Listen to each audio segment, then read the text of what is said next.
মানে আমরা আলুটার যখন সময় হবে, সময় হওয়ার 7 দিন আগে আমরা ঠিক আলুটাকে পুরোপুরি করার জন্য ঠিক এইভাবে আলুটার গাছগুলো। আচ্ছা, তোমাকে একটু থামাই দিই।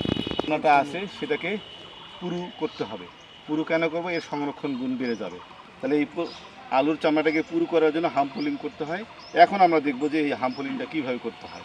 আমাদের সময় হয়ে যায়, তার 7 দিন আগে এই কাজটা করব। এর জন্য যেটা করব, আমরা অনেকে যেটা করে থাকি যে গোড়ায় গাছটা কেটে দিই, সেটা না করব। সেটা না করে আমরা এখানে চাপ দিয়ে আমরা এইভাবে টেনে তুলে ফেলব। এবং এই ডালটাকে আমরা কি করব, এই ডালটাকে আমরা আবার এই আমাদের এই কান্দির উপরে বিছিয়ে রাখবো।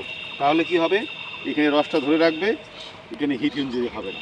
জি, ঠিক আছে। আসলে চামড়াটা কেমন আছে এখন, কিন্তু চামড়াটা হাত দিলেই উঠে যাবে, কিন্তু 7 দিন পর যখন আমরা ঘষবো তখন উঠবে না। হ্যাঁ, একটু দেখাও দেখি এখন বর্তমান অবস্থা কি, আর আমার 7 দিন পরে একটু ইয়ে নিবো আর কি। হ্যাঁ, ডাটা নিবো কেমন অবস্থা। হ্যাঁ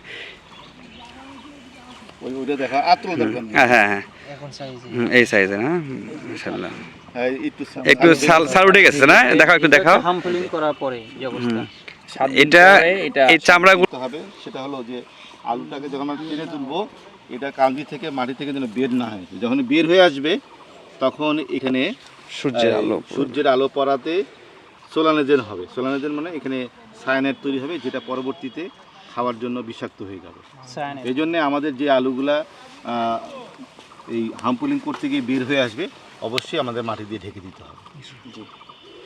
স্যার দেখি একটু স্যার, এই আলুটা কিন্তু শক্ত হবে তাই না, সিদ্ধ হবে না, গরুকেও খাওয়ানো যাবে না। হ্যাঁ, পেট খারাপ, এটা এখন বিষাক্ত।